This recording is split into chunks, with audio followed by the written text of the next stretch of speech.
Hey, it's me again. Jay Jingles here, bringing you guys week 4 of the WDL season, Wolfey Draft League. Welcome back. If you guys have stuck with us this long, thank you. First of all, it's been a good season so far. It's been a lot of fun, and it's really just starting to kind of level out right now, as you guys can start seeing with the standings here. So today in this episode, I'm just going to do the week 4 preview, but in these previews, what I like to do is I like to kind of go over what happened in the previous week. So I'm going to start with the standings. I might get into a little bit of the schedule, like who's going to be facing each other, of course, the MVP race, and some of the transactions that actually went down. I think today, I know that they did another one of those fun little transaction reveals. I know that Shady and Mount did the majority of the trades, if not all of them, so the other players were just like, what? Accusatory stuff. It was a lot of fun. So they just have so much fun with it. I love this season so much. You can just tell that Joey's just having the time of his life, just encouraging everyone to do all this fun content. So it's just a lot more fun for us as well to see it as well. So glad you're here. So let's dive into it. The first thing I want to go over is the standings. So Wolfey is just kind of running away with it, isn't he? Like, not quite running away with it. Like, he is the only undefeated team so far, but I also feel like those 2-1 teams are right on his tail as well. So I feel like this week is really going to separate the herd. So this week upcoming, we'll get into the matchups and who's facing who, and we'll give predictions and go over teams that I've already built, what I think they're going to use or what they should use, what looks good into individual teams and things like that. But as of right now, this is it's not looking great for Shady and Mount right now. It is a huge hill to climb when you're 0-3 in a 7-week season. It's not looking good, and they do face each other this week. So we're only gonna have one. We have to have one winless team, and one of those two teams is gonna get a win. So one isn't gonna be winless, if double negative. But yeah, so those two are facing each other, and don't worry, we'll get into those matchups.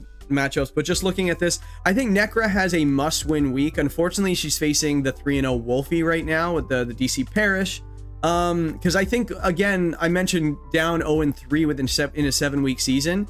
Being 1-3 in a 7-week season, you don't have much room to, for wiggle room, and there's really no easy opponents this season, right, for anybody. So you definitely, I think leveling it out at 2-2 would be really nice for Nekkra.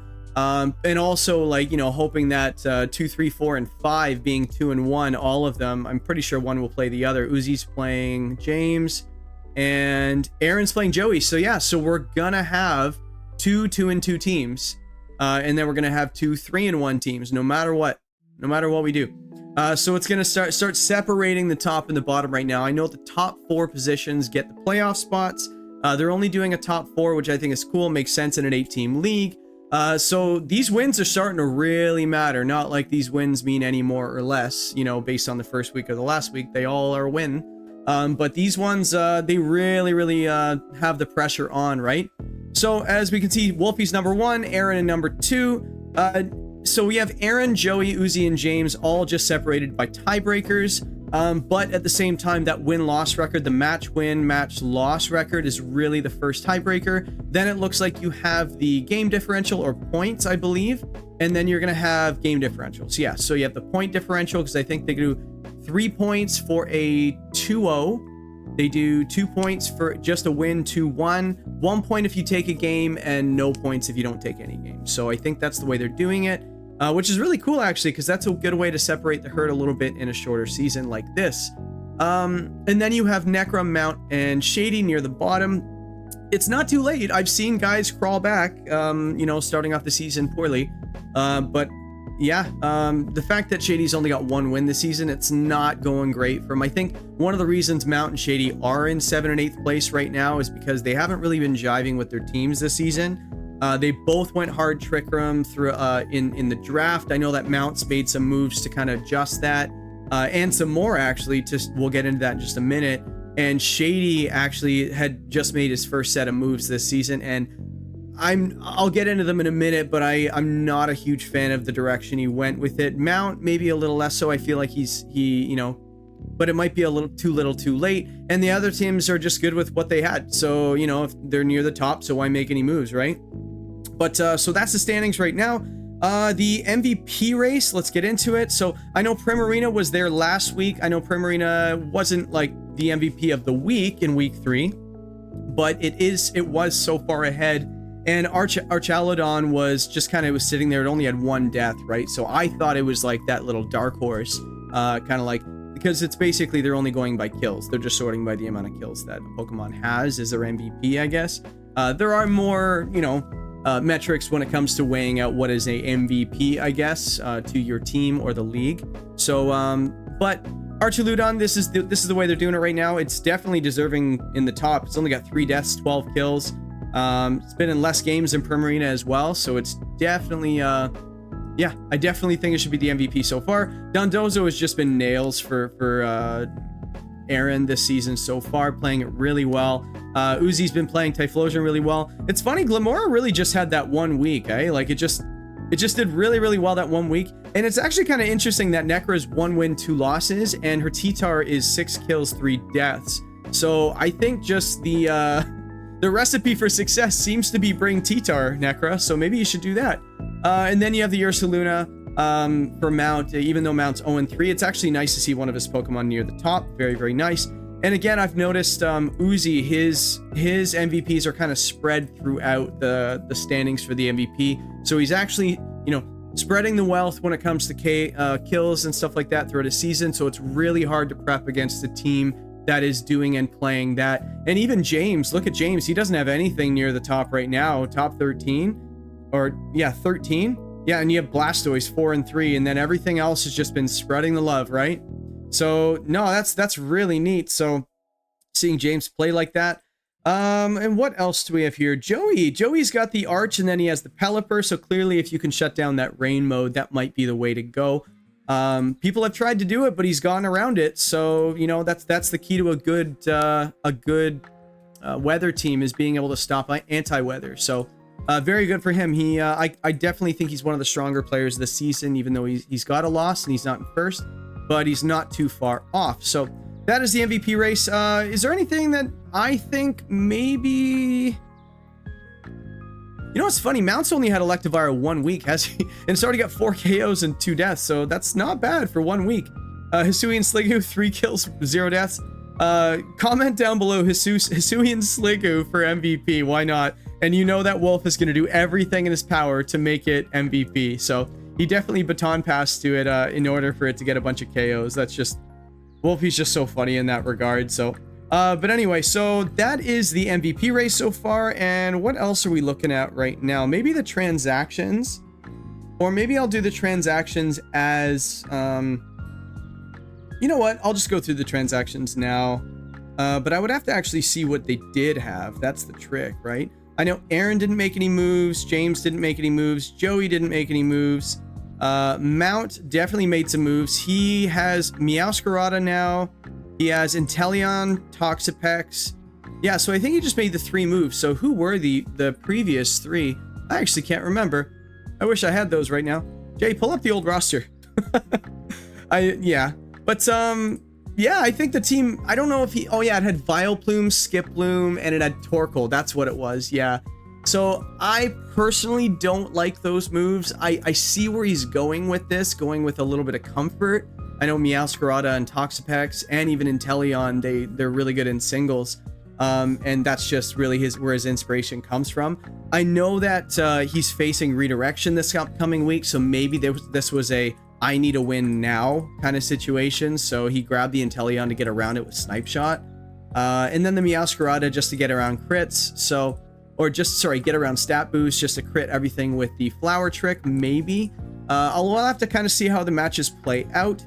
And then you've got Shady's team. Shady ended up picking up Sneasler, Mudsdale, Drifloon, Thwackey, and Salamence. And let's see if I can remember the old ones at the top of my head. He had Ursaluna. He had... this is really bad. I know he had Drifblim. What was his grass type? I actually can't remember. This is so bad. I know he had a fighting type as well that he actually swapped out. Was it Scrafty? I can't remember. It was Scrafty, yeah, because I remember I was building with Moxie teams and stuff like that last week. But yeah, so Again, I don't know if I really like the moves he made. I know Mudsdale is one of the most, I think I was saying in the stream the other day that Mudsdale is one of the most underrated Pokemon or undervalued Pokemon in this entire draft at 8 points. I would have definitely targeted this thing down nice and early.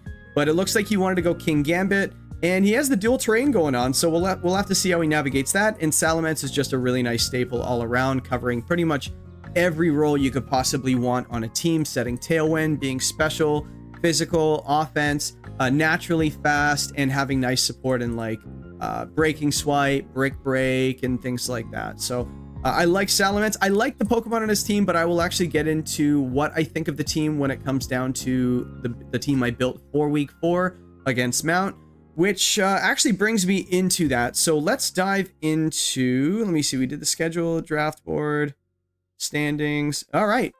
Yeah, I think we're ready for it. So the first team I want to go over, the first matchup I want to go over is Nekkra versus Wolfey. So again, Nekkra, I feel that this is a must-win week for Nekkra. I feel like if she loses this week, it's gonna be a almost insurmountable hole she's dug, right? And it's not even like she's dug it. There's just the competition's just so tough right now. So I think she really needs a win. So let's see how she's going to go get it. And Wolf being 3-0 can definitely afford, you know, to lose one if it happens. But I think he just wants to run away with it because why not, right? Just lock in that first seed so you can play the 4th seed. Maybe a slightly easier round 1 matchup based on the seeding. So, but let's look at Nekkra's team. So I decided to start this team with Rotom, mostly because Primarina has been obviously his MVP this season. It's just a monster. Yes, it doesn't resist the fairy moves, but it hits the Primarina very hard back. I did actually do a little bit of calc, so I was messing around with him. I haven't so far this season, but I did want to see what a Leaf Storm would do to Primarina. So Leaf Storm, I do have max special attack. I don't usually do the EVs as well, but I just wanted to show you guys that how the numbers just kind of work, right? So if you have 252 special attack, modest, a Leaf Storm, and I didn't just 252 just for the sake of it, it does, 99% minimum to a max HP Primarina. Yes, there's no special defense investment in it. I don't think Wolfey's going to ignore that calc. I think he's going to be well aware that it's going to do that. Unfortunately, if it's running anything like a Life Orb or anything, he's not going to really be able to like spec it to survive. I can see him maybe having like Rendo, a defensive Terra, or maybe even Assault Vest. I was actually thinking Assault Vest might be okay on that, but I don't want to get into countering the counter. But I did want to mention that Rotom does look really good into that Primarina. Obviously, having it both of its stabs be super effective into Primarina, but mostly it's the Leaf Storm calc that I liked. It was like, and also I do have Helping Hand on the team as well, so we'll have to kind of see, you know, if you get a specific calc in a match or in the match and it doesn't pick up the next game, you can Helping Hand and it will. So, but that's the Rotom. So we have Leaf Storm, Discharge. I do think the Discharge works nicely on this team. I did throw some Protects on here. And we do have the Ground type on the Garchomp. So we do have the Disquake mode, Discharge plus Earthquake. Again, I just think that when you really need a win, sometimes you just got to play pretty normal, pretty standard. You don't want to go too far creative when it comes to what might work and what might not work. So maybe just Disquake might just give enough pressure in a game 1, maybe squeeze out a game 1. Then you can go to your other strategies in a game 2 because he's so busy trying to focus on that devastating strategy in Discharge Earthquake. So that is that. And then the Rotom, I decided to throw Electroweb on there just in case you wanted to run get a little bit of speed control, and also spread damage with the Terra Electric is going to do a lot of damage just in case you want to get around, say, Venonat with the Rage Powder once you've Terra'd. So I understand grass types get around Rage Powder, so Rotom won't have to worry about Rage Powder next to like Primarina or something. You just go straight for the KO, but I don't think Wolf is going to Rage Powder with a grass type on the field. He would never do that this season ever, right, guys? And I won't predict him to do it, you know. But anyway, so that is Rotom, and it does give you that spread damage because sometimes you don't run 2 electric moves. So you just got to watch out for the Wide Guard on the Hariyama because it does stop the Discharge and the Electroweb, but I do think it's very strong this week. The Clefable, I really want Nekkra to run a Life Orb Magic Guard Clefable. I do think that Life Orb on a Pokemon with a 95 special attack is strong enough with the Life Orb to do significant damage, especially with the coverage that it gets, and Moonblast just being so strong, right? Being stab 95 power. So I do feel like the Moonblast goes into his team really well. And then you have the Terra Water Terra Blast to hit the other two that resist the Moonblast. And then you have the Venonat, so you could just hit it with whatever, right? Everything else. So it hits the entire team neutrally with those two moves. And then you have the Thunderbolt for the, the Primarina, just in case you wanted maybe like a 50 or 60% damage on it. Especially if you pull it out a little bit later on in the set. I think that could be a thing. And also Terra Water is always a nice defensive Terra, especially on the Sliggoo. I know Wolfey ran it in week 1 as well. So that's why the Thunderbolt is there. I don't know if he's going to go for the Calm Mind Baton Pass again, but we'll have to see, right? Never put it past him. So that's it for the Clefable. The Garchomp, we do have the Clear Amulet set with 3 coverage moves. Garchomp's just a very good Pokemon in draft overall, especially with the Clear Amulet. I know that the Arcanine is here. I really wanted to put Terra Fire on the Garchomp because Clear Amulet and Terra Fire just go together so well. And especially on Garchomp as well, resisting the Ice Beams and Ice Punches and Iceness. But unfortunately, when you have a Glimmora there that hits with Rock, and then you have a Primarina being like the MVP of his team, it's really hard with his 2 KO leaders to go Terra Fire. So we got Terra Poison. Just avoid the Espathra. That's pretty much it, and the Mamoswine, but I feel like Mamoswine we have enough answers on the team for. And also, if you see the Mamoswine, just watch out. Yeah, it's really hard to pick a Terra type on a Pokemon when the team is built so well, because you have Fairy Ground, and then you have the Flying, Fire, Rock, Fire, Water, Grass. It's just so hard to hit, to get a perfect Terra type. Sometimes there are some good ones. You'll notice in the matches upcoming when I go over them, there are a couple Terra types that I've really leaned into because they're just really nice into that team. So that's it for Garchomp. We got the Stomping Tantrum for the Glimmora, deletes it. Arcanine, just watch out for the Will-O-Wisp, so maybe the Clefable with the Follow Me might actually help. And then we've got you've got the Poison Jab for the Primarina. So you go Terra Poison, Terra Poison, Poison Jab into the Primarina. I don't know if it KOs. It probably does. He'll probably spec it to survive the Poison Jab, but maybe not the Terra Poison Jab with such a high attack stat. So you never know. And then we definitely have the rough skin on there instead of the Sandveil because, again, it's just a very nice ability to just chip things away, such as the Focus Ashes. I think it does, what, 1/8? Where is it? Yeah, 1/8 of the max HP on contact. So just a really nice... so if Hariyama goes for a Fake Out, you can always switch it in or just take it, right? You might not want to Protect in front of it because, you'll take the damage. 1/8 on a Pokemon that has that high of an HP stat. I'll take 1/8. Why not? Just don't get KO'd the same turn. So, but that next Pokemon, we've got the Scyther. I do think that this week works for Scyther. Just in case, depending on what Wolfey's going to lean into this week.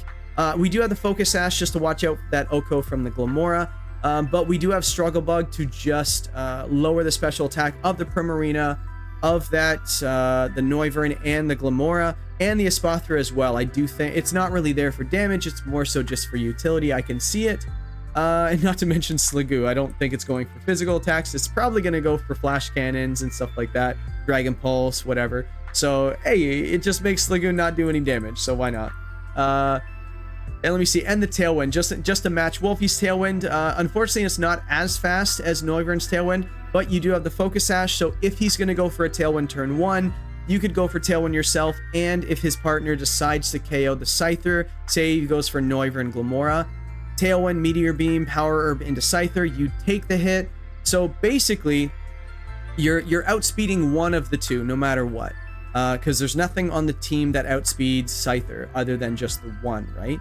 I guess the Espathra, if you go Noivern Espathra, but it's a speed tie anyway, so maybe. But I think there's a really good chance you could at least match the Tailwind, because again, just play out the turn. You got Noivern goes first with Tailwind, the partner goes next because the Tailwind's up, attacks the Scyther, the Focus Sash is activated, and then we get the attack off anyway. I think the only thing that would get around it is a dual wing beat or a multi-hit move like Mamoswine with like loaded dice with the icicle spear maybe, which I do think could be really nice, but that's just one thing you have to navigate in that situation. So you could always go for a hard switch into something that resists it. Maybe the Clefable might do really nice, but or just protect. Why not, right? And then the partner could just do a little bit of damage as well, or you go for the fake out with the Hitmontop and you're safe. So you could, those are a couple different plays. But the Hitmontop, so I like this set. So the Assault Vest, I think with a defensive Terra, by the way, which is Psychic, by the way, I wanted to resist the Psychic moves from Espathra, but not be weak to ground moves. So one of the things, so Espathra, so anything that is resistant to Psychic, so you have, what is it? Steel, weak to ground. You have the, where is it? I'm losing my resistances right now. Yeah, so the dark, I didn't want to go dark because then you're weak to Primarina's Moonblast. And then we have, what else? We've got the... Actually, Psychic goes into a lot of things neutrally, doesn't it? I think it's just Steel, Dark, right? So, and Psychic. So I decided to go for Psychic because I didn't want to be weak to the fighting from the Hariyama and also the Moonblast from the Primarina and also the ground moves as well. So I felt like Psychic was a decent neutral. You know, we got to watch out for the Trevenant, I guess, with the ghost moves. It is fairly strong, but we can intimidate it. That's not too bad. And also the Venonat isn't exactly hitting very hard. So I do think that'd be really nice. And I don't really see any dark moves anywhere. Knockoff on Hariyama is a thing, but if you do it the turn you get knocked off, then he's knocking off a fighting type, and he has to use those little, those mind games as well. And then we have the Alchemy. I think this is a good week for the Alchemy, actually, because I know that Venonat, I was going to run Safety Goggles on some things, but I was just like, you know what? We could just run Sweet Veil on the Alchemy because can't put any of us to sleep. It doesn't help with the redirection, I understand that, but I do have Terra Grass with the Decorate, so if he does lead the Venonat, I can go Terra Grass. I don't have to worry about the partner going to sleep from the sleep powders, and I can still Decorate. So, and the cool thing is I don't have any setup on this team, right? It's all just straight up damage, right? Other than maybe the Tailwind. So this actually allows us to get a +2, basically a weakness policy boost. So the Rotom could use it really nicely. The Clefable would be fantastic to have that. Garchomp would love a +2. And Hitmontop, just with the coverage that it has, Fake Out. Drill Run actually KOs the Glamora. I found that out. Of course, you guys might be saying, of course it does, but Hitmontop isn't exactly the strongest Pokemon. 95 non-stab, and it's only 80 base power. It's not exactly a high horsepower, so you never know. The Calc looked good, so he would have to invest quite a bit or defensively Terra to get around that. The Triple Axle would be great to get around a Noivern with a Focus Sash. I know Wolfey in week 3, last week, actually, he just accidentally let it go down. He just let an Ice Punch go off, and he went, uh-oh, I think I lose the game, and he did because of it. So don't expect him to make that same mistake again, but I think he's well aware that Hitmontop gets Triple Axle. So we'll see if he navigates that a little bit. And then again, back to the Alchemy. So we have the Energy Ball that just hits everything that Fairy doesn't, right? Except for the Arcanine, I think. Actually, and the Glamora. Hold on. Why did I do that? And the Venonat. Oh, that was just wrong. Why would I say that? So D-Gleam against everything, and then you just decorate it. It's not really meant to hit everything. It's more so to support the team. And you have Covert Cloak just to get around the Fake Out from the Hariyama, and it also threatens it. So if he thinks he's going to Fake Out the Alchemy and not have to worry about D-Gleam damage, think again. So I do think that'd be really nice. I like this team for Nekkra. I think if she leans into the Rotom, brings the Clefable just to redirect to get that Garchomp going, and maybe get some additional boosts from the Decorate, I think this could be a really nice matchup for Nekkra this week. But again, you got to face one of the best players in the world in Wolf, and he's also just completely jiving with his team right now, so not a good look, but at the same time, don't count her out. Wolfey's team. So Mamoswine I thought looked really good. I've already mentioned the loaded dice set. And again, I know it gets into counter teaming and stuff like that, but one of the more common items on the Scyther is the Focus Sash. So I do think that the fact that you can be oblivious, you don't have to worry about intimidates, loaded dice, and the Icicle Spear just hits so hard, gets around sashes, and gets around like Yachi Berry on maybe the Garchomp or something if she thinks she's going to survive that. This would get around that. And also Ice Shard just in case you have, you have just a little bit of HP to take out. and then the Ice Shard can just take care of that without having to worry about the speed tiers. Terra Grass is just probably the best defensive typing I could find. You got to watch out for that Rotom, the grass, and you have to watch out for the fighting from the Hitmontop, makes it neutral. You have to watch out for the Gyarados Waterfall, and yeah, I just think that grass is probably the best way to go for the Mamoswine. It's not a bad one. Primarina as well, Terra Grass. I think, Kate, out of all the weeks that I don't know what it was, but I built teams for Wolfey all season so far. Why is it that I'm putting Perish Song on here? Obviously he's not really going to trap. He doesn't have the trap, but the thing is about Perish Song, you don't have to trap. You could always just get down to 2 Pokemon left. If you have 3, you go for Perish Song and you just win. You got lots of protects on the team. So, just put yourself in a position, get 1 extra KO than your opponent, click the Perish Song, protect till the end, you win 1-0. Who cares, right? And if you want to preserve your KD, you could just switch it out, and then, you don't have to perish at the end of the game. If you start doing that, you might actually lose the game. I've seen people do that. They go for... I don't think Wolf will do that. He's just an absolute connoisseur of perish, so why not, right? And then the Hyper Voice and Moonblast, just a staple on Primarina. Citrus Berry just makes it survive a little bit longer after going for that Perish Song, and it's just so strong naturally with these 2 moves to begin with. Just the bread and butter on Primarina's offense. I know this season he hasn't been clicking or using D-Gleam as much as I would like. He's been going for Moonblast and just getting around that redirection, and he's been doing it very well. So Hariyama, I think, looks great this week.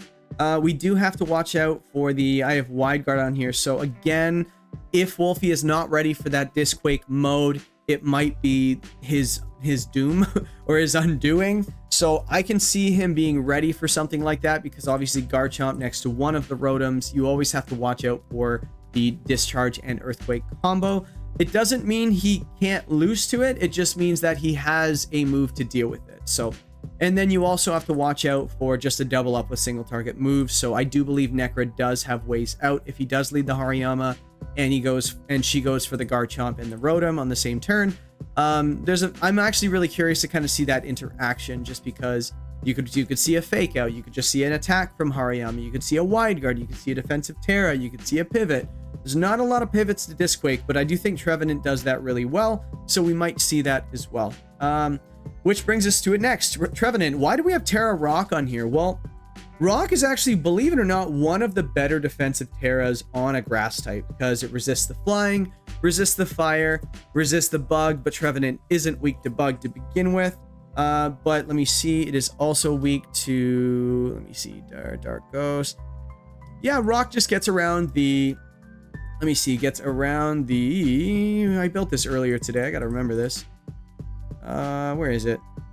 Well, gotta watch out for Fletchender. Brave Bird Fletchender for the win. Why not, right? The dual, that's what it was. The dual wing beat from the Scyther. And also, she might have to respect the Terra Rock Terra Blast. We're not running that. I was considering it, but there were other moves I wanted to run.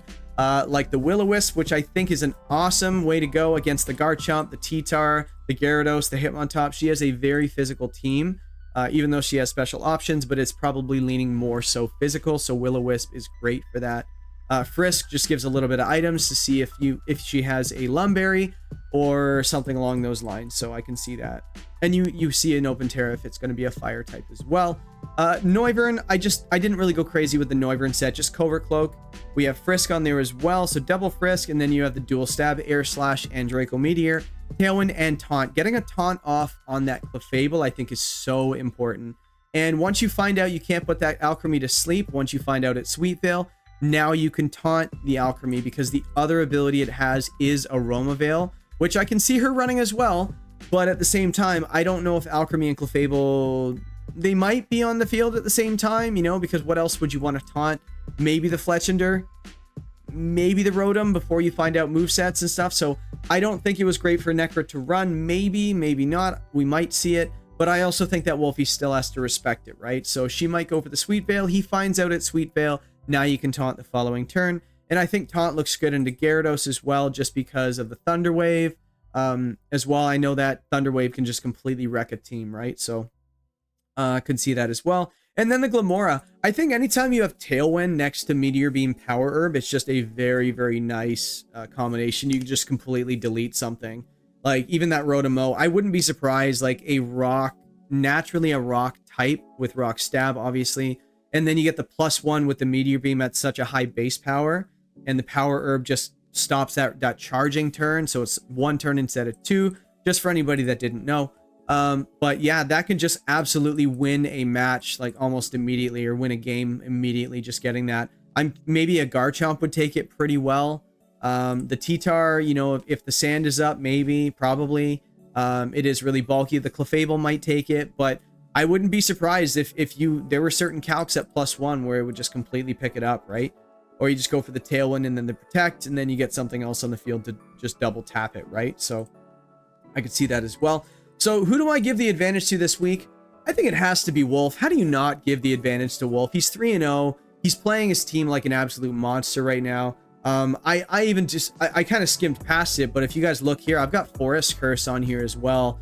So just in case you do have the Trick Room on the Trevenant, you decided to go for Trick Room because she's got Tailwind up for whatever it might be.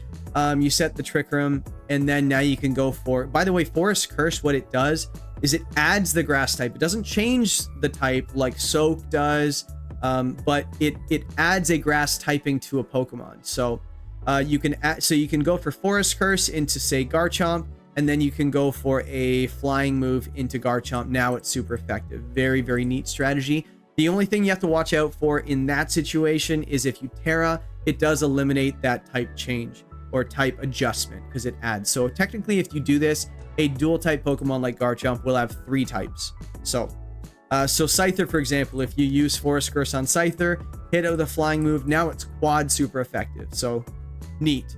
Rotom, it's already a grass type, so never mind. Hitmontop, again, same thing. Forest Curse into the Hitmontop, now your flying moves are 4 times super effective. So neat. So yeah, I would give the advantage to Wolf this week again, just because he just has such a control over his team right now. It's going to be really, really hard to take him down. I think he might just 7-0 this season. You never know, right? But with all the players in this league being so good, you never know. All it takes is 1 loss, right? Like I know Uzi lost his first last week, and let's see how far it goes down. Sometimes it's all it takes is just 1. So, but let's get into Pokeaim versus Cybertron.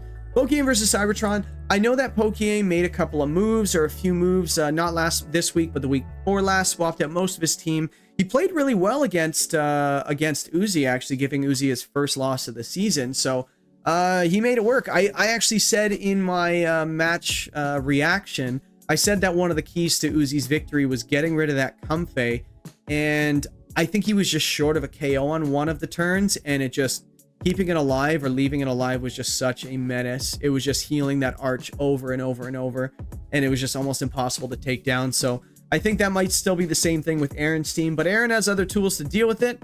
Let's get into them. So with Pokeaim's team first, why is there a Lapras first on this team?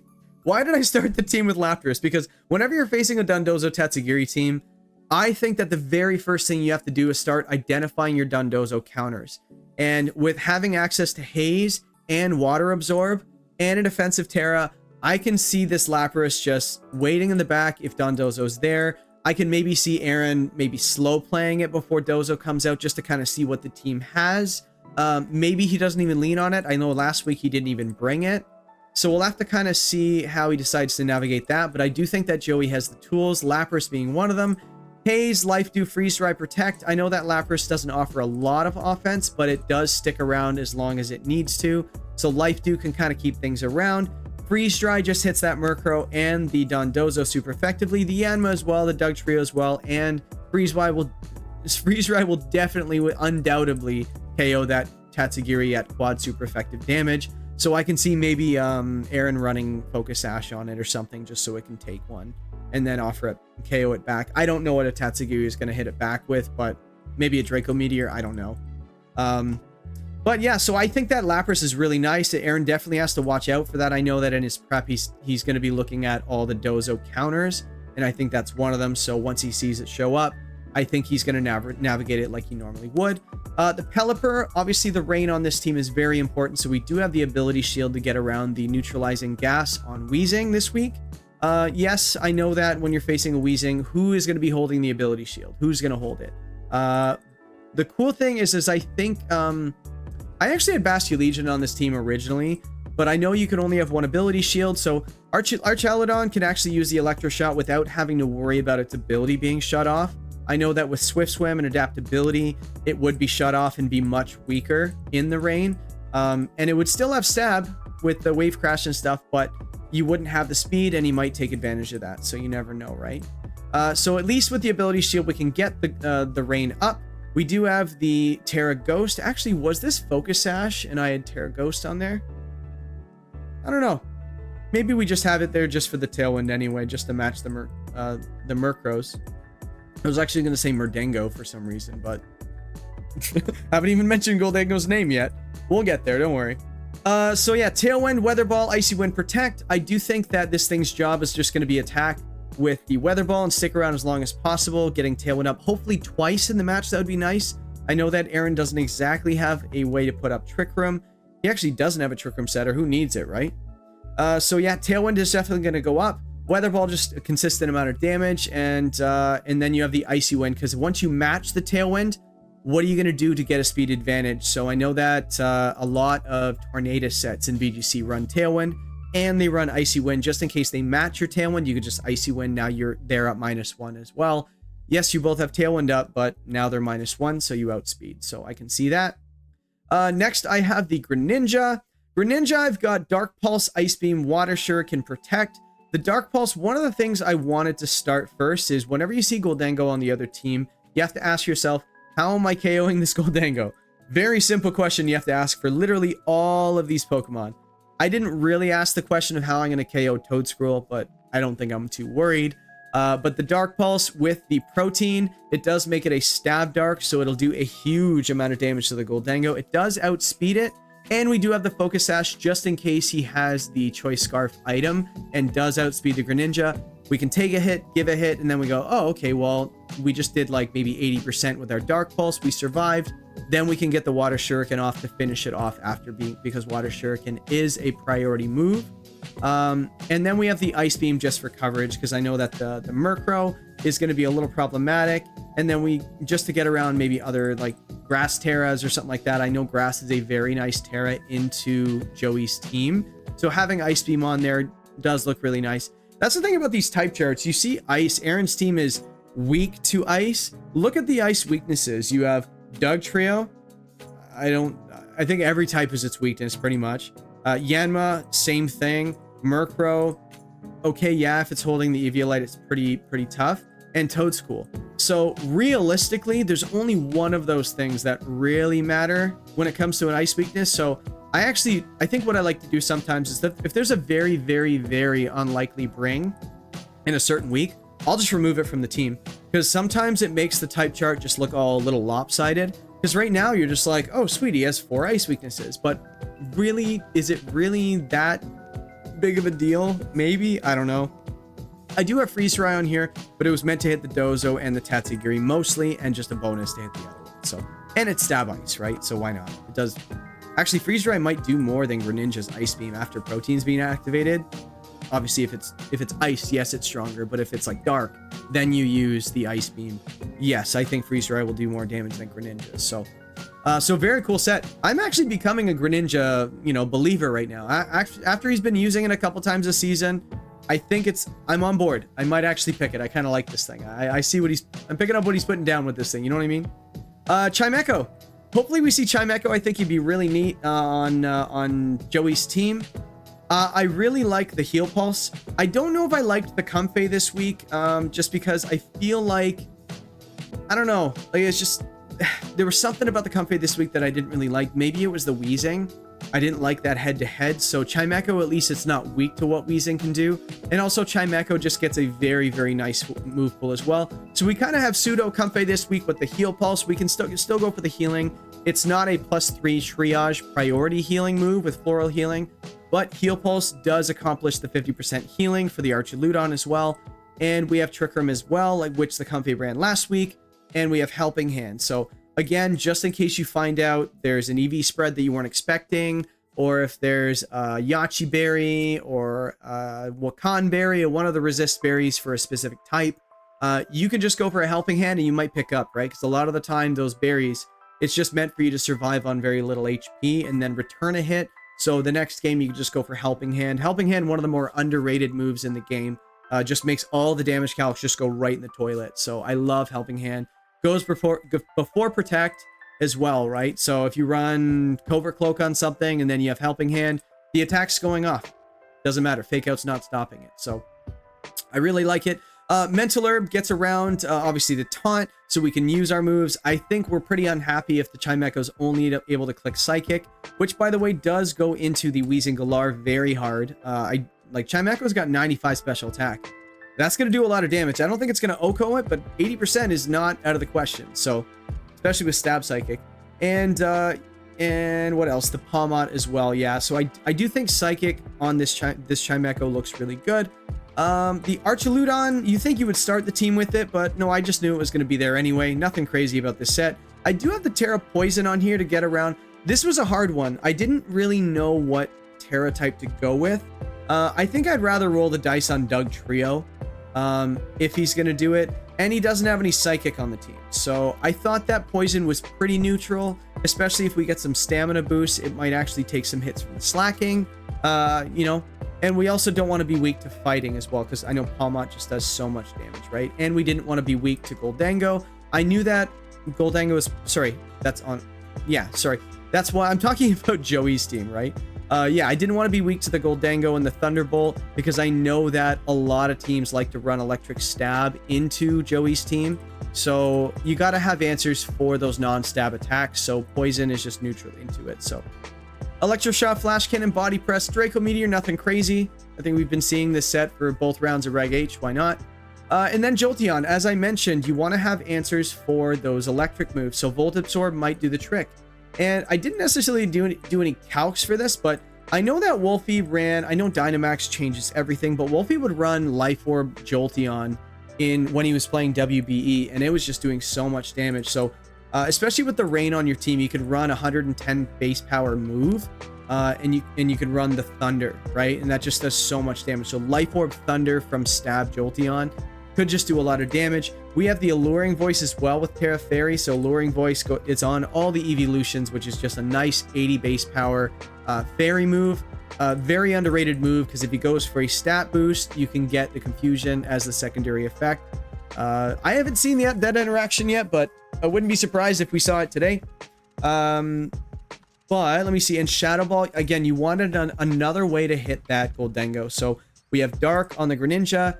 You have Ghost on that Jolteon. And I also don't think Jolteon hits that... Sorry, Goldango hits that Jolteon very hard, does it? Maybe a defensive Terra with a Terra Blast or something, maybe. Terra Ground, Terra Blast is a thing into Jolteon, into Archaludon, and also the Jolteon. You never know. But I think Jolteon is a nice answer for that Goldango, and you can't have too many answers for Goldango.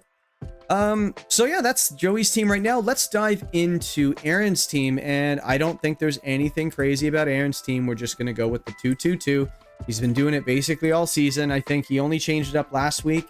He decided to bring the Palmot, which I do think looks good this week as well, being an electric type, but we do have the Goldango on this team with the Thunderbolt and the Life Orb. Again, I think this was the set I wanted him to run against Nekkra last week, but he had other plans. Make it rain Shadow Ball, Thunderbolt, Protect with the Life Orb, and you just want to be able to change your moves up a little bit. At least I would want to. Last week he decided to go with the Choice Scarf and wasn't able to change his moves up, and Nekkra didn't really have much for it in that game one where she fell to it. We also have the Sunny Day to change the weather. It's always a good thing to bring. I know that Uzi brought it last week and it worked for him really well. But again, it's funny because the game he set the sun, Pokeaim lost. And the other games he didn't set the sun and Uzi lost. So I think that just goes to tell you, set the sun, change the weather. His team really likes it. So let's change the weather on him. And then we got the Tailwind. Priority Tailwind is always better than non-priority Tailwind. We have the Prankster Taunt, so you could always taunt the Pelipper instead of getting your Tailwind up and he just matches it. Maybe you go for a Taunt Protect turn one, then set the Tailwind the next turn, especially if you see Joey hasn't brought any potential Trick Room setters. I think his team is very dynamic in that sense that if he does bring the Trick Room setter, it gives your opponent something to think about. So, and he's been doing it all season, so why wouldn't he, right? And then we have Hurricane. You want to set the rain for me? I'm going to go for a Hurricane, and that is not going to tickle. Yeah, 85 special attack with that strong of a move. Same thing with the Jolteon, right? Yes, Jolteon's a little bit stronger, but flying is, you know, it's a pretty nice offensive typing. So I can see Hurricane being on this Murkrow set. That way you can choose whether or not you want to go for Sunny Day or just attack with the Hurricane. So just keep in mind that if you do set the Sun, you're not really going to be able to hit your moves because Hurricane does go down to a 50% accurate move instead of 70 in no weather or the sand or the snow. But in rain, it's 100% accurate. So it's just the two weathers you have to watch out for. So that's it for the Murkrow. I do have the Focus Sash on there and Terra Poison just to get around potential fairy moves on the Weezing. No, wait, that's on our team. Oh my goodness. Fairy moves on the Comfey. That's what it was. My goodness. I'm losing it, guys. Let me see. So slacking, we got our next duo. So the slacking, obviously you have the neutralizing gas on the Weezing. And then we have the Terra Water for defensive typing into the water spam team. Double Edge is just so strong for slacking. He doesn't have an intimidate user, so why not? We don't need to run the, what's it called? The clear amulet because he can't intimidate us. Drain Punch is just really nice into that Archaludon and also the Rhydon, the Lapras, and it's just good for recovery, especially with the AV we can't protect. Heavy Slam into that Comfey potentially. I don't know how much it's going to do to Rhydon. I doubt much. And then the knockoff just for some utility to find out some items. And it hits that Chimecho and Basculegion very, very hard. But how are we going to enable this thing? The Weezing Galar. I decided to go with the Choice Specs Weezing Galar. First of all, we haven't seen it yet from Aaron. Second of all, if you set the Sun with your Murkrow and then you have the Heat Wave later in the game, Choice Specs Heat Wave is just going to do a lot of damage into this team. And also the Sludge Bomb, Dazzling Gleam. You may notice Joey does not have any Fairy Resist, and Wolfey exposed that in week 1. So why wouldn't you do it again? So I think Aaron might actually go for that. I actually think I would go out and say I think he's going to do it. I would bet money on it. This is not a gambling YouTube channel, but if you could gamble, I would totally do it because no Fairy Resist. What's stopping you from just going supporting that Specs Weezing Galar, right, with your D-Gleam? I even have Terra Fairy on there, try to stop me, right? And then you have coverage as well, the Sludge Bomb just to get around, say, Terra Grass or something like that. Hits the Comfey just in case it's being problematic. And then we have the Thunderbolt, obviously just goes into the team very nicely. You just got to watch out for that Lightning Rod. Yeah, I just think D-Gleam looks fantastic, so why not? Our last duo, we got the Dondozo Tatsugiri. I want him to run this Restozo. I've been calling it earlier in the season. I think this might be the week to do it. I wouldn't bet money on it like I am with the Weezing. No, I would with the Weezing, but I do think Dozo Tatsugiri, Dozo with Wave Crash Body Press, that's really all you need. Like, let me see, Body Press, Wave Crash, Body Press. The Basculegion, I think he's just not hitting you very hard back anyway, so whatever, right? And then you have Wave Crash, Body Press. Yeah, the Pelipper, I guess. But again, what's a Pelipper doing back to your Dondozo? And then either, you know. And then we have Terra Steel just to get around any sort of weaknesses we already have. It's just a decent neutral typing into that team. He does have a ground type in Rhydon, so you just got to watch out for that. But if Rhydon comes against the Dondozo, look out. It better have a nice juicy defensive Terra for you. But again, it's really hard to break through +2, right? Once you get that commander boost on from the Tatsugiri, even if it's super effective, it's really hard to break through, right? So it's almost like you need to KO it with just 2 moves. So maybe a Rhydon on the field with a Jolteon, but you got to watch out for the, what's it called? The Lightning Rod, right? So it might even get in your own way if he brings it. So we'll have to see how he kind of navigates that. And then Rest just recovers your HP. Just in case he decides to whittle you down slowly. You just use Rest at the last second, and then now it's just unkillable. So there are scenarios, just win conditions. Recognizing your win condition with Dondozo as a Dozokiri player, as Aaron is, I can definitely see him recognizing those in team preview and playing around them. So this is a nice variation of a team. I think you have your offense, you have your fast offense, you have 3 different modes that are very different.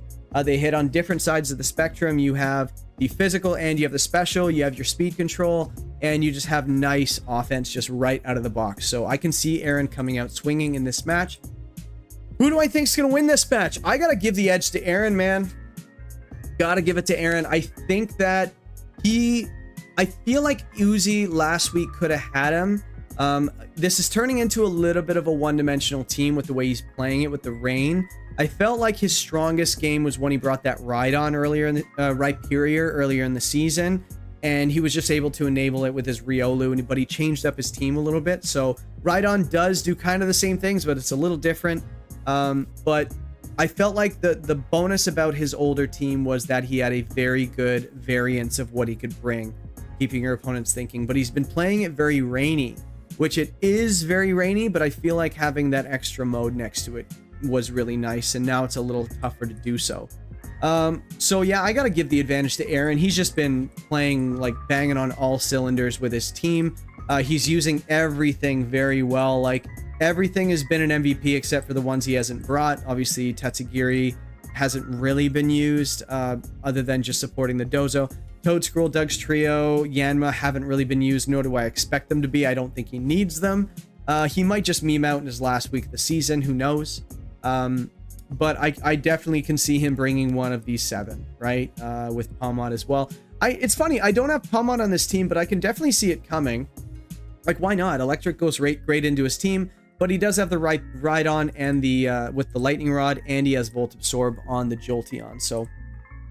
So yeah, as long as you have answers for the team without bringing it, I think you're fine. But I also see a universe where you could. So I can see myself being a little bit wrong, maybe 5 for 6 on this team. But yeah, expect the choice specs, Weezing, Galar. I'm definitely calling that right now. I can see him doing it. So, but let's dive into the next match. James versus Uzi. I had a really hard time building a team for James. I just kind of picked stuff that I thought was good. The more I build with James's team, the more I'm not really liking it that much. It's just got a lot of pieces, you know? Pieces that aren't super synergistic. You can make them synergistic, but I think if I were to redo my tier list of how strong the rosters were, if I did them again, I'd probably put James a little bit lower, actually, because I'm having a hard time building and seeing how the team works, right? It's almost just like, pick a Pokemon that looks good into the matchup, enable it with the rest of the team. Maybe have a contrasting strategy, so if you go for a leaning on the Annihilate, you might go for the Blastoise or something like that, a special Blastoise. They are very different in what they do, so maybe... or maybe Hydrapple might be a little bit different, so I can see him doing that. But that also makes it difficult to prep into a team like this as well, because you don't really know what they're going to do. It's kind of like a Wolfey team. Wolfey's just got a bunch of stuff, but that stuff is working nicely together. But I'm having a harder time making this Annihilate team work. When I ran Annihilate, I had a Klefki on it. I had Redirection. Yes, he has Redirection, but it's kind of poor Redirection with Furret.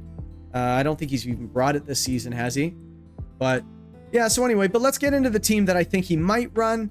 So against Uzi team, you got Rage Fist, Drain Punch. Rage Fist goes into the entire team except for the Dunsparce, and then we have the Drain Punch for that set over, right? That's pretty much all you need. When you have the Annihilate, as long as you can hit everything at least neutrally, you're fine with the Rage Fist, and then just be able to handle the Pokemon that can deal with your Rage Fist, which is your strongest move. So that being said, I did decide to go with the Ninetales with the Icicle Spear again. I've been calling it for a few weeks now. I can see him doing it at some point. Everybody's been talking about it. Like, people in the comments of my videos have been saying, yes, Icicle Spear looks good. He hasn't done it. I want to see him do it. This might be the week for it. So I do have the Aurora Veil on there. I do think he has to watch out for the Prankster Sunny Day on the Whimsicott, because it just looks so good every single week. Like, why not? So maybe he's a little hesitant to set the Veil, but I still think you should have it, especially like a late game Aurora Veil. Like, maybe you go Kilowattrel Crocodile to lead. He leads the Whimsicott, you target it down. Ninetales comes in, can set the late game Veil for maybe your Assault Vest Annihilate. So maybe. We'll have to see how James decides to VGC his way to this one. We do have the Encore Disable. I wanted to put that on there because I do think that, aside from the Dragapult, like, Whimsicott doesn't usually invest. If it's the Focus Sash variant, yes, you go max speed on it. But a lot of the times, if you're running Covert Cloak, you don't max out the speed. So there's a universe where this Ninetales outspeeds this Whimsicott, right? So if you decide to just Encore Disable him into maybe Moonblast or something like that, you might be able to do it. So, you know, you just have to watch out for the Prankster moves as well. So you just Encore him into his Tailwind. Maybe turn 1, he wants to go for Tailwind.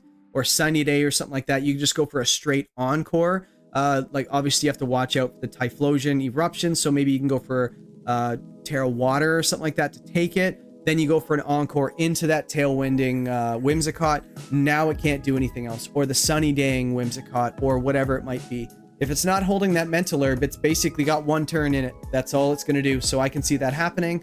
And then you have Encore disabled just in case he's got the Gallade or something. You can Encore the Berserker into a fake out.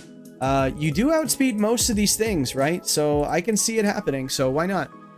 Kilowattrel, again, nothing special about this set. I do think I mentioned this earlier in the video for one of the other matchups. So once you see Tailwind, if you're going to match someone's Tailwind, it is always nice to have a secondary form of speed control. In this case, because the Dragapult does have the Clear Body ability, and you could also run Clear Amulet on other things. So maybe instead of running Electro Web, you could always just run Thunder Wave. So Thunder Wave is really, really nice. So it allows it every 1 out of every 4 turns, it just will not go. So it can just be very, very annoying. We talked about Disc Wake earlier in the video as well for Nekkra's team. So if you get some paralysis on something, that could just win you the game. So this is just a direct way of doing it.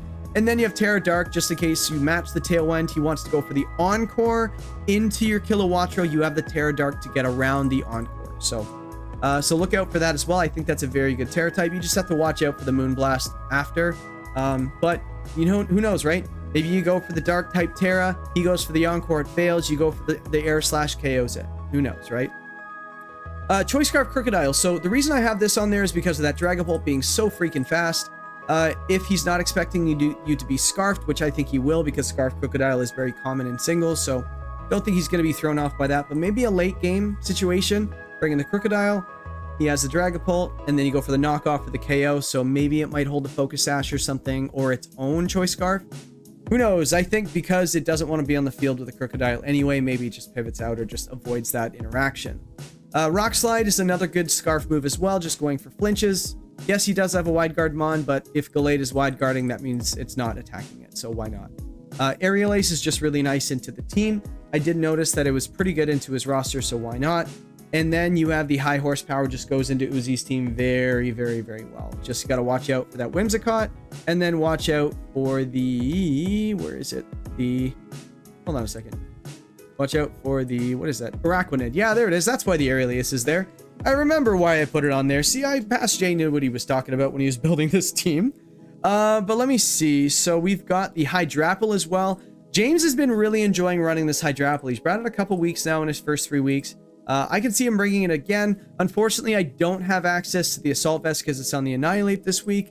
I can see him maybe running it on there, but because it's so naturally bulky, I can see it, Yachi Berry just getting the job done against the Piloswine, if he even brings it, but I can see him bringing it because the Hydrapple exists.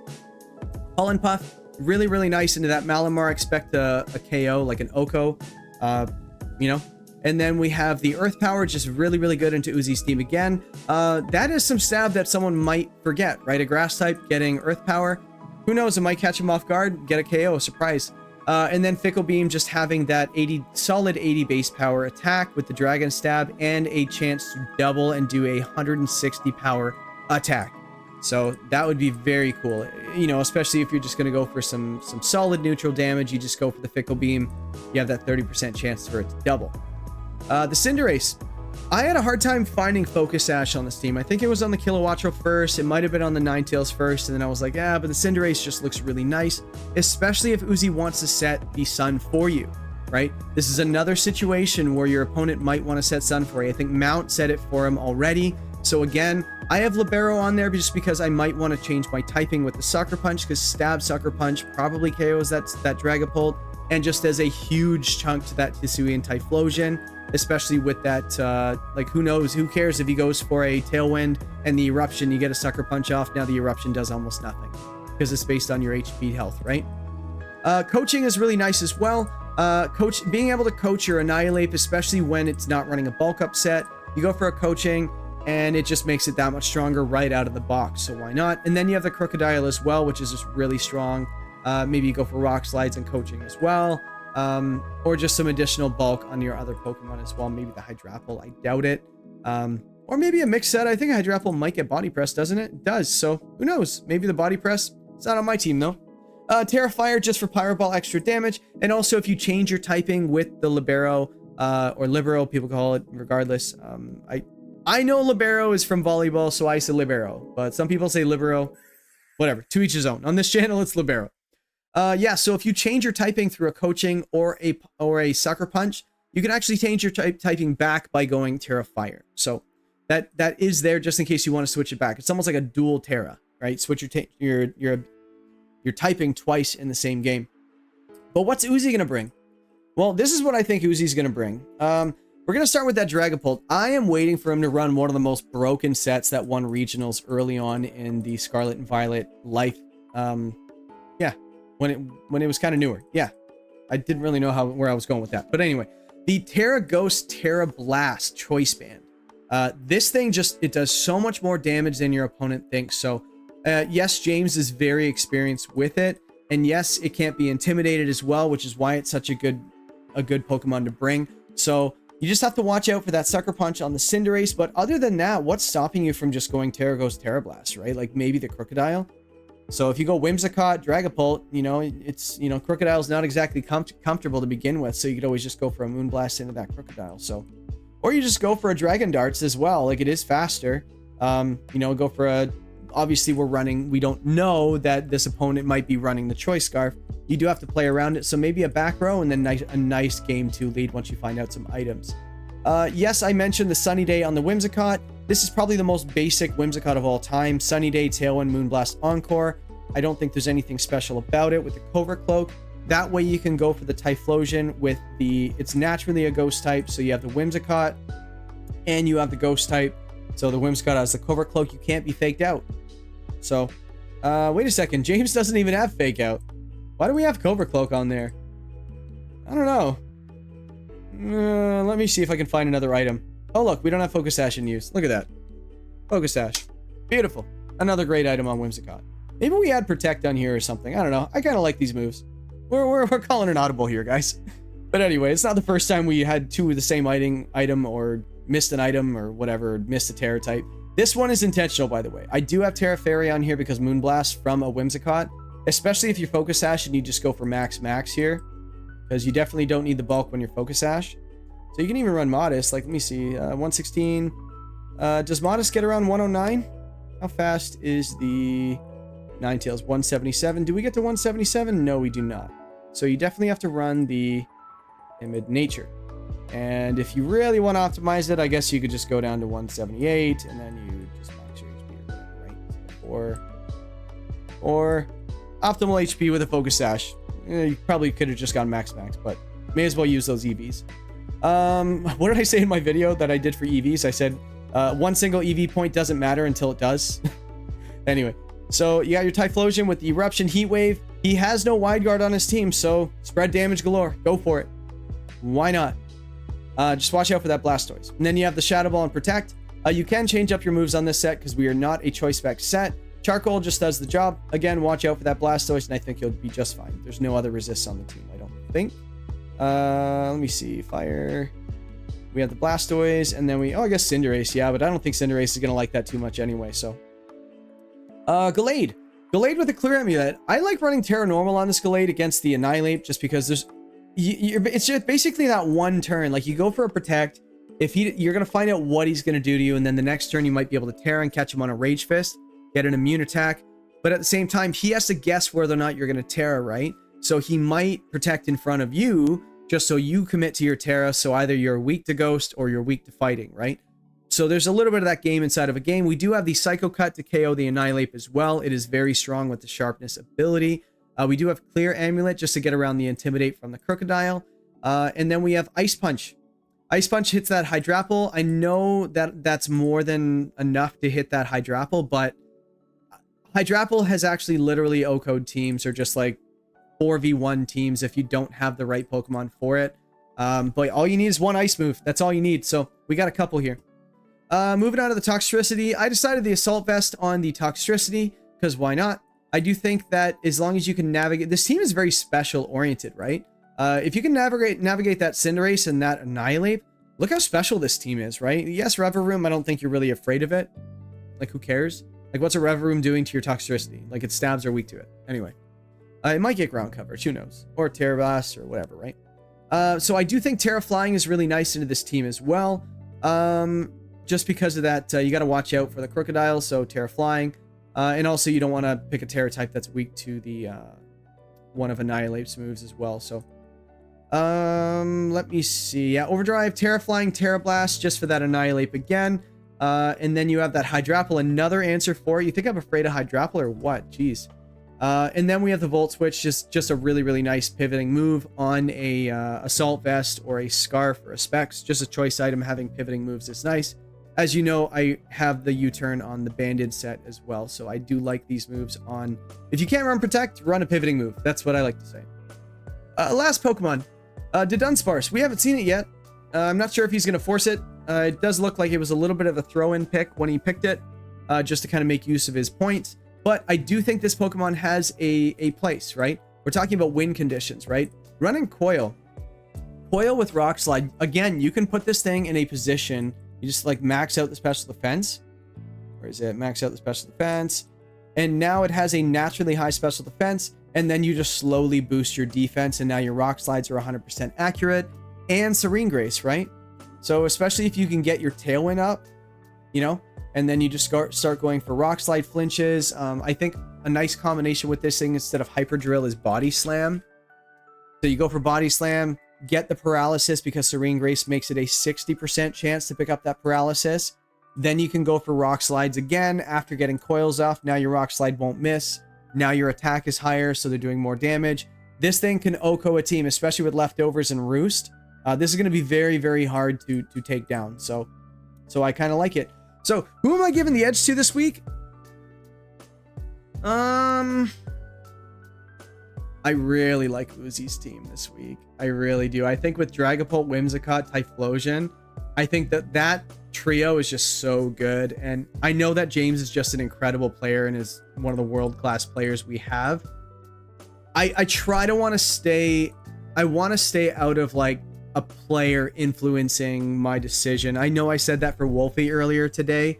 But it was just like, he's 3-0, right? And his team is just playing really well. So it's not even so much that the player, Wolfey, is doing very well and he's a very, very good player. It's more like that team is 3-0. Why wouldn't it keep winning, right? So, but yes, Wolfey is also very good. So I'm going to pick Uzi this week, even though I think that James definitely has a very good shot to pick up a win.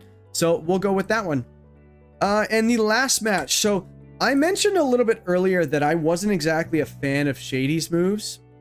And here's why. This was the hardest team I had to build this week. So he made a few transactions. You got the Kingambit's new, the Salamence, the Sneasler, the Drifloon, the Mudsdale, and the Thwackey.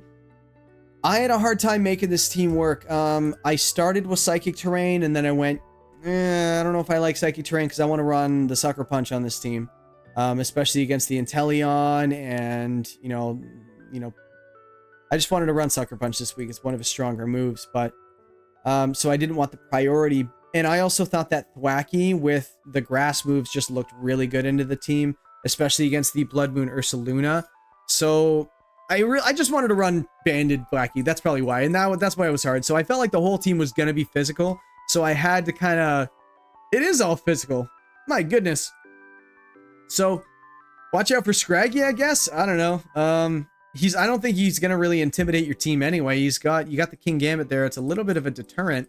I know Scraggy does deal with the Kingambit pretty well, but we have Terra Flying, Terra Blast for that to deal with the one thing that really, really threatens that Kingambit. Yes, the Blaziken's there as well, but we have the Terra Flying as well.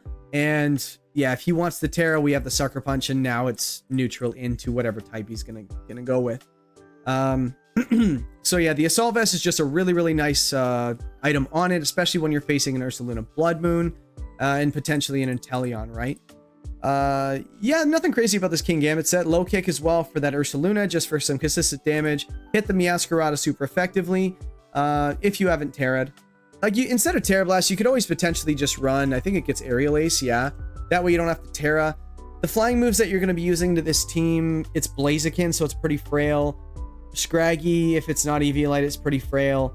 The Meowscarada, you know what? If that's the case, I'm going to go Aerial Ace. That way you don't have to go for a Terra to get the flying coverage. You just get it right off the bat. So, and it can't miss, so why not? Neither can your Kowtow. So we're just changing the teams on the fly. And Terra Flying Aerial Ace, it's strong. It's pretty strong. So the Mudsdale. I really wanted to use this thing this week because I've been waiting for someone to use this thing all season. I'm going to be building in my next stream. I'm going to be going over what team I would build with the remains. What is left over from the draft, that now that all the transactions are done, hey Jay, come in. I need you to take over this team. You can make whatever transactions you want, make whatever team you want, go for it. Click. This is the team I'm going to build. And it would start with Mudsdale, not anymore because now Shady's got it. So I like that pickup. Not sure about the rest of the team as well, but I do think this is a really nice set. Body Press with Iron Defense is a very nice staple with leftovers, just for some consistent healing. And then you have High Horsepower. So if you look at Mount's team, ground goes into almost everything except for that Illumise and the Meowscarada. So we have Body Press to hit those other things, right? And yes, the Illumise has no chance of KOing a Mudsdale unless it's like, I don't know, an Endeavor set or something. Knocks it down to Sash and then it just knocks Mudsdale down. That's a thing. But other than that, Mudsdale just kind of wrecks this whole team, doesn't it? You got to watch out for that Inteleon. But we've got Terrabug, so at least you're not getting hit super hard. So, and also good luck taking a hit back from me. So the Thwackey. Choice Band Thwackey with Terra Grass. This is the only Thwackey set I'm afraid of. And I am very afraid of it. If you are not ready for Choice Band Thwackey, it could just beat you, right? So Grassy Glide, Choice Band. You know what? Let's just do a live calc. Because why not? I am curious now. Let's go for a Thwackey. Max the attack stat. Struggling here. You know you type worse when like people are looking over your shoulder, right? So stop looking over my shoulder. Choice Band. We're gonna go for the Terra on it. We're gonna go for Grassy Glide. And then I'm also gonna add Woodhammer as well, because that does a lot of damage as well. Whoa, it's a 2-hit KO almost on an Abomasnow in the snow. That's wild. That's a resisted hit with a +1. Oh my goodness, I have to see this. Ursaluna. Well, Grassy Glide almost gets there. That's pretty crazy, but Woodhammer sure does. That's crazy. Look how much that does. That's insane. Yeah, that's a lot of damage. And do we have Helping Hand on here somewhere? Come on. We got to change something to Helping Hand now just so it picks up the Ursaluna. But it's probably using a Terra out of it. But you know, if it goes for a Blood Moon, it's going to KO you. But if it goes for an Earth Power, I don't know why it would. But, you know, you go down. But you might be able to get a Woodhammer off. Who knows? Let me see. So just knock off U-Turn, because obviously I mentioned earlier with the choice items having a pivoting move in U-Turn. Why not? Let me see. And then knock off is just a really, really nice move to have on it as well. Something that you're willing to lock into and keep. Sneasler. Nothing crazy about this set. We got the Grassy Seed for the speed boost. Where is that? What do we want to outspeed? We want to be able to outspeed in Tailwind. So if we go for that, not pressure. We go for Unburden with the Grassy Seed. We get the defense boost against other Pokemon.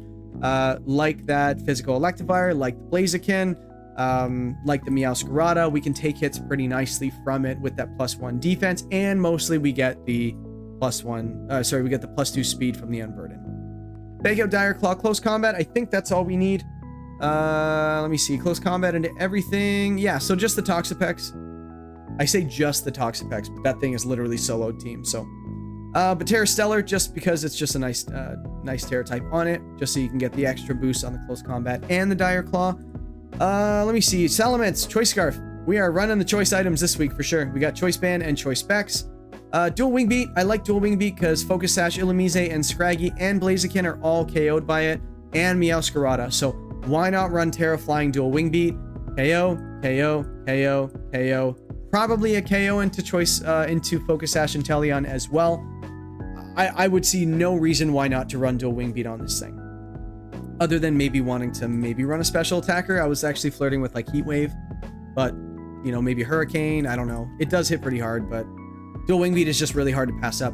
Breaking Swipe is really nice to have on a Choice Scarf set as well. Just consistently lowering that physical attack of that Meowscarada. Yes, the Flower Trick is critting. You don't have to worry about it, but I don't think Meowscarada is using Flower Trick into your Salamence. Quad resisted, why? So yeah, just Breaking Swipe could be really nice. Fire Fang, just so you can actually hit that Caporaja, so you can hit the, I guess, potential Terra Grass. Yeah, why did I have Fire Fang on there? I don't really remember. I don't know.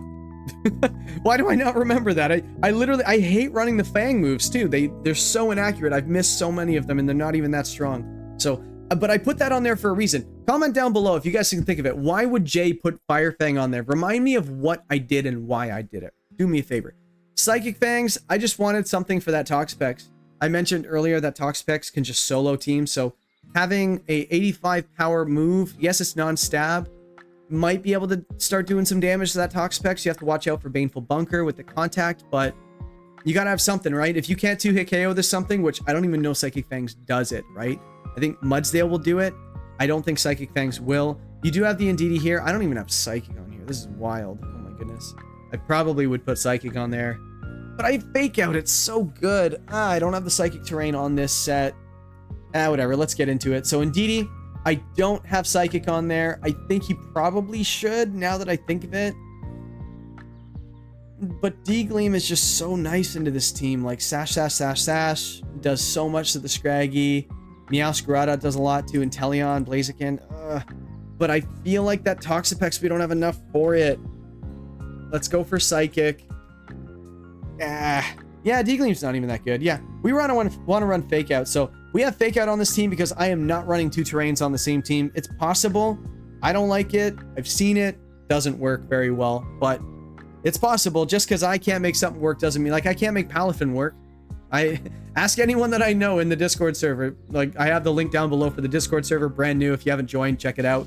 We actually filled our last slot for the founding members role, so those are gone now, but still join the conversation. Just a little bit of a plug in the middle of the video, but anyway, yeah, ask people that know me. I have tried to make Palafin work. It is a very, very good Pokemon. I can't do it. Why can't I?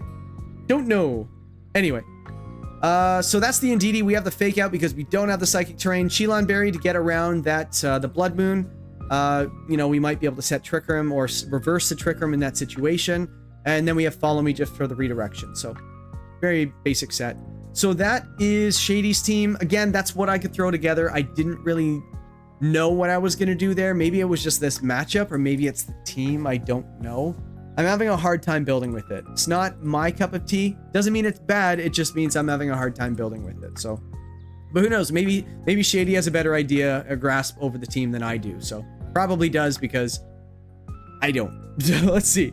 And then the last team, Mount. So Mount did make some transactions, so we're going to use some of them this week. We got Electivire. I think it's time to use Follow Me. And then the Ursaluna just to get up those Calm Minds. I do think if you position properly, yes, I did just build a team with full physical pretty much, but he doesn't know that. So we've got the Blood Moon Ursaluna with the Calm Mind, the leftovers just for a little bit of setup, and the Blood Moon Earth Power. I know that one of the common sets going around in VGC right now is the Yawn set, Blood Moon Earth Power, Yawn Protect, and I do still think it's leftovers. So, but I do think Calm Mind is really nice this week, just to get around potentially that special Salamence, and it also just does stupid amounts of damage. So now that I think of it, maybe it won't be the Calm Mind set, but I can't change it just because I built the other team full physical, but who knows? I'll probably miss on that one, but it's a cool set nonetheless. Oranguru, the Instruct. Why have Oranguru if you're not going to Instruct? Then we have Trick Room as our Trick Room setter. And I actually had a Tail Room team actually originally, but I was like, you know what? I might just go Trick Room because I feel like, or just reverse it or whatever it might be. I don't know, because his team does have a faster mode. There's a little bit of a contrast between speeds now on Shady's team than there was. And now that Mount's team has that as well, it's really just a matter of deciding one, the other, or both. And I guess I chose, you know, the Trick Room mode. We do have Meowscarada, the 3 starters. Meowscarada, Inteleon, Blaziken. We do have, unfortunately, there's only one Focus Sash to go around. All 3 of them really like it. So that's another thing maybe I wasn't a huge fan of those pickups. They're okay, I guess, but they're kind of fighting for the same item. I mentioned when I was talking about the dual Wing Beat Salamence that a lot of things want to run that Focus Sash, and any of them could. Yeah, that's the thing. Like having a Pokemon, like, here's the thing about Draft League. When you're drafting a team, guys, and this is just a general practice, like I learned from a friend of mine named Octo that kind of showed me this principle, and I've been following it ever since because it makes sense. Try not to fight for the same item on your roster. Like sometimes people are like, oh, I want Electabuzz, I want Scraggy, I want Porygon 2. It's like, whoa, hold on a second. Who's using the Eviolite? Well, they might just be brought different weeks. Okay, but that means now you can only bring one a week, and the other one might have Focus Sash or whatever it is. Now your Focus Sash, which is really valuable, might not be able to be used on what you want it to. So who knows, right? That's just what I like to do. So unfortunately on Mount's team, I see a lot of Focus Sash users. I'll see how he navigates that. I did the best I could here. I got a Choice Band Meowscarada. Choice Band Meowscarada is really strong with, especially this set, Flower Trick, Knockoff, Triple Axle, U-Turn. Triple Axle just goes into that Salamence, just deletes it. It'll do okay into the Mudsdale. You just got to watch out for that stamina. But if it's a stamina set, we do have that Flower Trick, so we're okay there. Knockoff just does a lot to that Indeedee, the Braviary Hisui, and also knocks off Eviolite on maybe Stantler or Thwackey, or even an Assault Vest on that King Gambit. So Knockoff just really, really nice, being stab and hits so hard. And then why did I have Overgrow on there? It's probably supposed to be Protein, because I think we had Sash on there originally. See, it's hard to find who's going to run Sash. So yeah, just a really strong Meowscarada set could just give you an edge. Inteleon, we do have Snipe Shot to get around the Indeedee redirection, because I can definitely see him doing that. So if he wants to go for like the Mudsdale with the Indeedee, you could just get around it. Maybe Shady doesn't know about Snipe Shot. I know it's not the most common move people use. I've seen, it get around some people before and they go, oh no, I forgot that was its secondary effect. So, but it's just a really, really nice move on it. Focus Sash with Torrent. So if this thing does get knocked down to its Focus Sash, that's a free choice specs on Snipe Shot. High crit rate, can't be redirected, and it's a water type already. It's just going to hit so hard. That Vacuum Wave for that King Gambit is just going to do a ton, just because it's quad super effective. Hit the Houndoom, the Stantler. It's not going to do a lot of damage, but it'll just pick things off. Say Trick Room's up. You just got to watch out for the Psychic Terrain over there on the Indeedee if it's there. But Snipe Shot is really meant to be on there, to be used when the Indeedee's on the field anyway. So that's the Inteleon set. Wait, actually, I do have Soak on here as well. So hear me out, guys. So Soak, I mentioned about the type changing moves, right? And we mentioned Forest Curse earlier today, how it adds the grass typing to a Pokemon. Well, Soak just flat out changes your typing to water. So I like that Inteleon. You could just spec it. So you just go for max. We go Timid, which is 189. So you can actually make Meowscarada 188. So go Jolly. Let's just knock it down. 189, 188. There we go. So now Soak goes first. And now you get your guaranteed crit grass move after having them change into the water type. So say you're facing a Salamence at the time. Big Salamence is sitting there going, oh, I'm perfectly fine. I don't have to worry about this incoming grass move. Well, think again. You just go for Soak into the Salamence. Then you go for the Flower Trick. That's a dead Salamence. That's a dead anything. I don't know what's surviving that. Even the Thwackey, right? It thinks it's safe. Oh, that's a grass type and a water type on the other side of the field. Thwackey's looking pretty darn good. We go for the Soak into the Thwackey, Flower Trick, dead Thwackey, right? So I can see that being very good. And also, not to mention just offensively, Soak can be used. It can be used defensively as well. Just in case you want to run Water Terror on something, but you're like, maybe I don't want to run Water Terror. I want something else. Say Blaziken, it has Terra Flying, right? So, you just go for a Soak into your Blaziken, defensive Terra, right? Terra, not exactly. And then if you don't want the water typing anymore, you just go for a Terra Flying. Now it's gone, right? So I really like Soak as a move. I think it's very underused, especially in Gen 9, where people are like, you can't use that. There's Terra. They can only Terra one of their Pokemon. So I kind of like Soak this week. And then the Blaziken just having close combat. Then you have the White Herb to get rid of its item. And then you have the Acrobatics with the Terra Flying. Once that item's gone, it could be from the Intimidate from the Salamence. It could be your own close combat, just to remove the item from you and clear those debuffs right away. Now your Acrobatics is just hitting so hard, especially with a +1 speed. I think this is a good single set, but VGC, why not, right? Especially when we have redirection, we have some nice pivots on the team. So we have a fast mode and we have a slow mode on the team. The fast mode is more natural, so I kind of like that one. It's just really frail, so Mount just has to be really careful. So that's the team. It's funny. I think Toxapex might come too, but I don't know. Maybe. Toxapex is just, it's a singles staple, right? So I can see him bringing it, but it's not on my team. But maybe that's just that little honorable mentions or whatever it is on the team. So All right, so that's the team. Who's gonna win? Who's gonna win? I think this might be time for Mount's first win. I think Mount's got a decent matchup into it, but I also feel like if you get Trick Room up and you can deal with that Ursaluna, I feel like you're just gonna win. Like I don't know. Like, he has such a strong Trick Room mode. Like, Assault Vest on Mudsdale is just so good. Assault Vest on King Gambit is just really, really good. Yeah, if you can deal with that Ursaluna, but unfortunately you can only have one Assault Vest, but you can have a Psychic Seed, so it's kind of like a pseudo Assault Vest, but you can run your Protect on there as well, and you still get the +1 special defense. So maybe he goes that route, but I would probably give the edge to Mount, because I feel like Mount is so close, and I feel like he's just he just hates having no wins. He just won the SPL and he's 0-3 right now. I bet he's like just like blood boiling right now. So in that regard, I'm going to give the edge to Mount, but I also think Shady's do as well. So but I feel like Shady's made so many changes to its team. Yes, Mount has as well, but Mount has been like kind of evolving, graduating to the team that he wants. This might be it. I feel like his team was better before he made these last moves on Mount's team, but don't tell him that. But yeah, so I'm not sure. These are the two teams that have basically swapped their whole rosters out, so I might not even pick who's gonna win. Seriously, I think you can make an argument for both, but maybe give a slight edge to Mount just because he has a little bit maybe more experience playing than Shady. But you know, Shady's a good player too, so don't put it past him. So that's the 4 matchups. This has been a really long video, hasn't it? But you guys like it. These are your favorite videos, as the view counts show. And thank you very much. I know that these videos have been a lot of fun to make, aside from my mouth not having any moisture left after just talking so much. But I love making these videos. I love theory crafting these teams. I love when you guys ask me questions about what somebody would bring, when I'm right, when I'm wrong, things like that, comparing it to what happened in the match. I love the dialogue back and forth. It's been fantastic. I love when you guys comment on it. I love when you guys come on the Discord and ask me questions about it as well. And this is just a lot of fun. So thank you guys for making this as fun as it is so far. Believe it or not, we're only going into week 4, so we're not even at the halfway mark yet, right? So actually, by the time this video comes out, because it's a preview for week 4, maybe we can consider that the halfway mark, because it's like 3.5 weeks. Because like, hey, let's get ready for week 4, but we're not quite there yet. So let's call this the half. It's not a half, it's a 7-week season, but you know what I mean. It's the best I can do, guys. Leave me alone.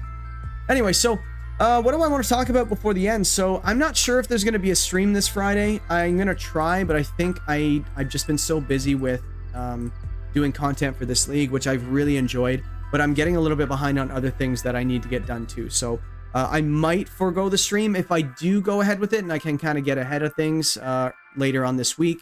I might just announce in YouTube with a post saying, hey, we got a stream coming. So hopefully you guys tune in. It's been a lot of fun in the stream so far, so I do want to keep doing them, but unfortunately life goes on. This is not my full-time job yet. So but thank you very much for joining, guys. So tune in for, if you haven't actually seen the week 3 matches yet and the recaps, go check it out.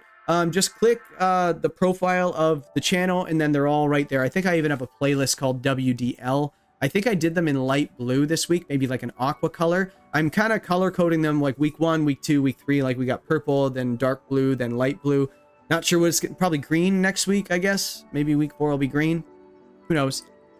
But I guess that's basically it. So Discord, check out the link in the description. Come join the Discord, join the conversation. It's a lot of fun. And go check out the battles if you haven't already. And also, if you guys are only watching my stuff and not watching these content creators, the other guys and their perspectives, go watch them. You're missing out a lot. What do you think I do after I record these? I watch the one as I'm doing my my reaction videos.